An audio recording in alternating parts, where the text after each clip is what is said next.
दोस्तों, school bag के साथ एक लड़की आती है और दौड़ते हुए नदी में छलांग लगा देती है।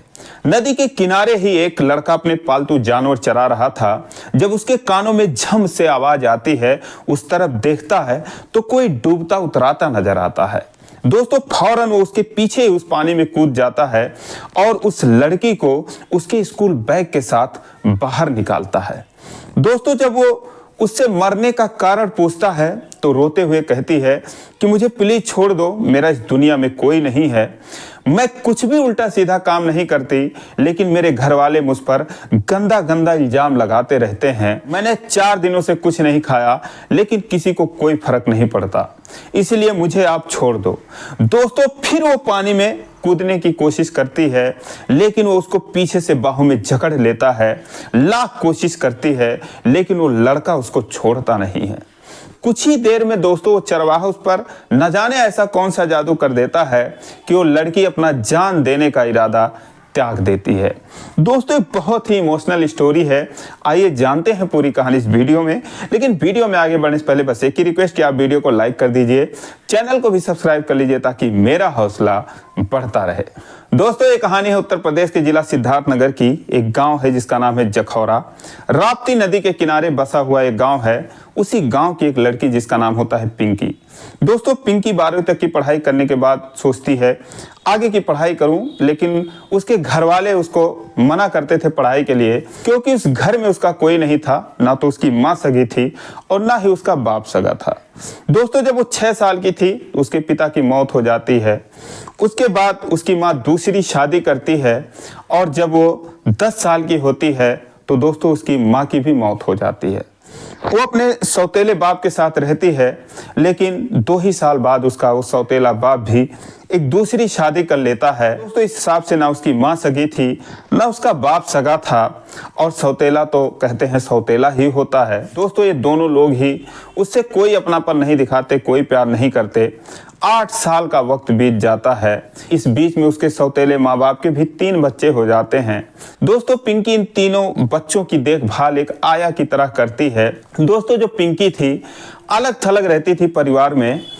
उसे घर का सारा काम करना पड़ता था, उन तीनों बच्चों की देखभाल करनी पड़ती थी, घर का सारा काम करना पड़ता था। दोस्तों, एक स्कूल में वो पढ़ती भी थी। महीने में 10 ही दिन उसको स्कूल जाने का मौका मिलता था, लेकिन इस 10 दिनों की पढ़ाई के बाद भी वो एक अच्छी स्टूडेंट होती है। जब से उसकी माँ की मौत हुई थी, 8 साल में ना उसको ढंग से खाना मिला था, ना उसके मनपसंद का कोई कपड़ा मिला था।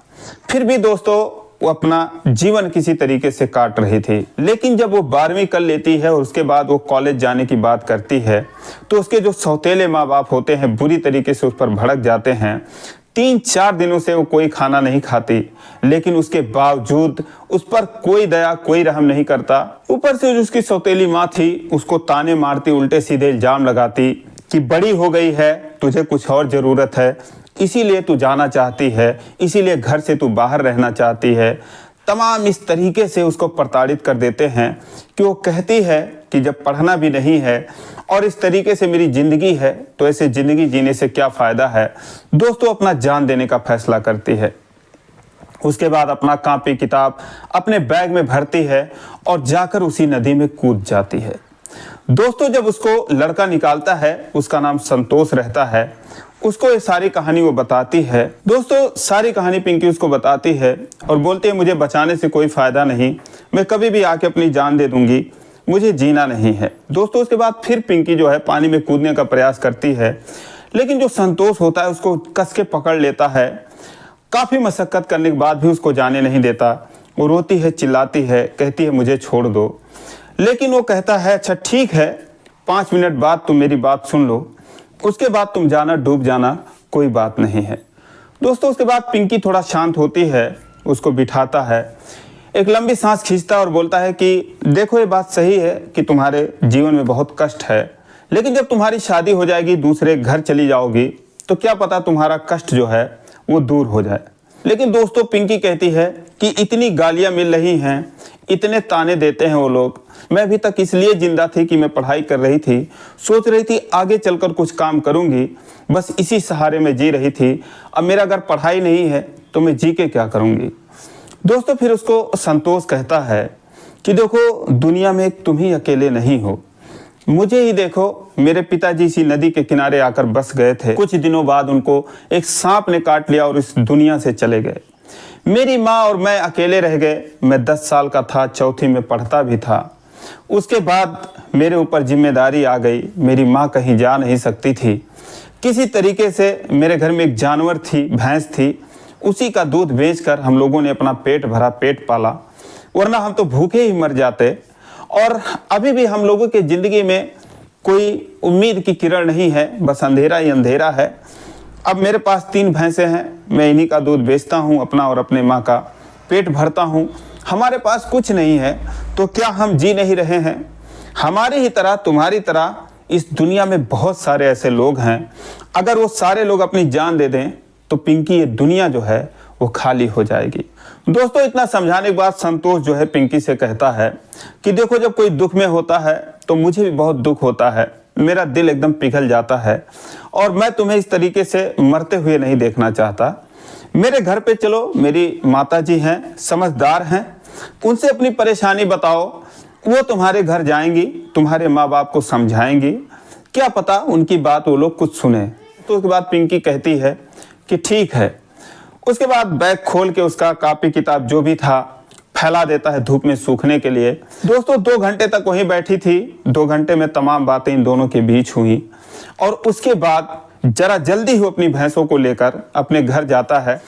उसकी माँ रहती है घर पे, अपनी माता से सारी बात बताता है, पिंकी से मिलवाता है। दोस्तों, संतोष की माँ को भी काफ़ी दुख पहुँचता है पिंकी का सारा किस्सा सुनने के बाद।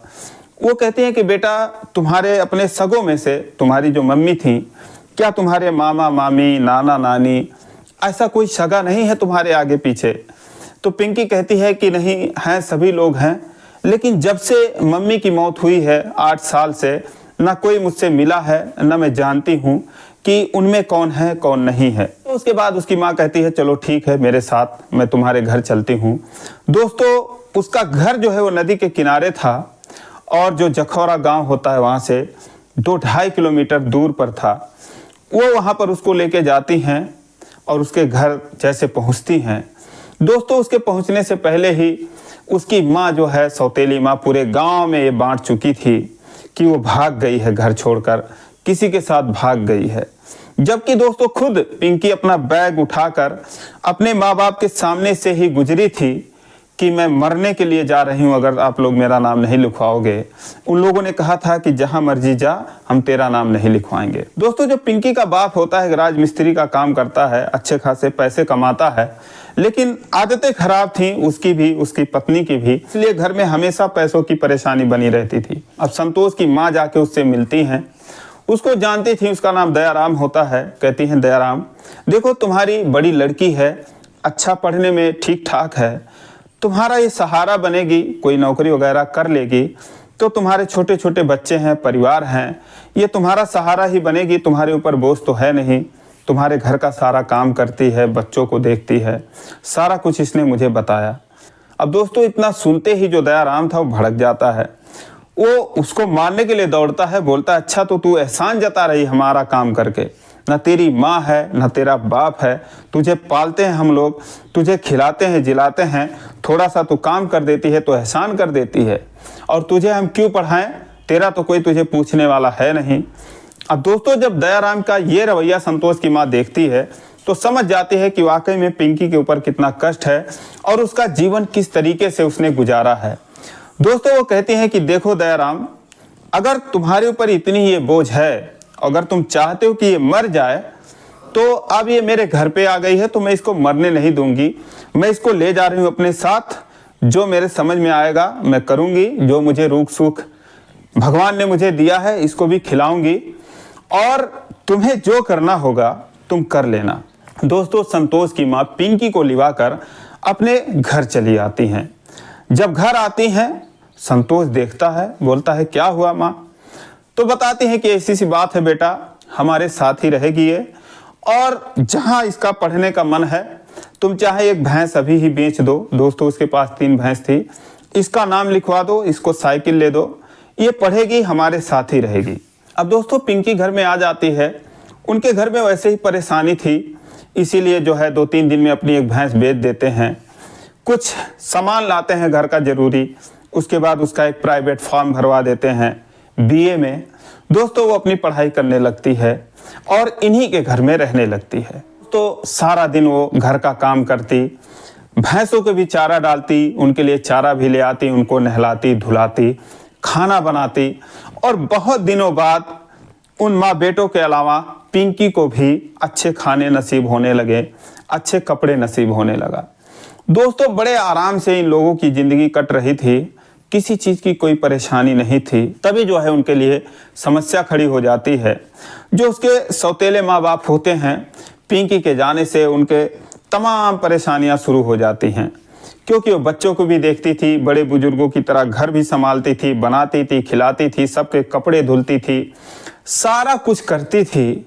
और उसके बाद वो अपना बचे टाइम पर कुछ पढ़ाई भी कर लेती थी।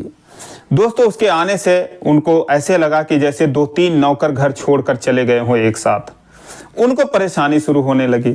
दोस्तों एक दिन वो पुलिस चौकी चला जाता है और चौकी इंचार्ज से कहता है कि ऐसी ऐसी बात है। अब दोस्तों वो किसी तरीके से चाह रहा था कि वो हमारे घर पर आ जाए, हमारा काम करे। दोस्तों इसके लिए वो पुलिस चौकी चला जाता है और वहाँ से चौकी इंचार्ज को लेकर संतोष के घर पे आ जाता है सुबह सुबह।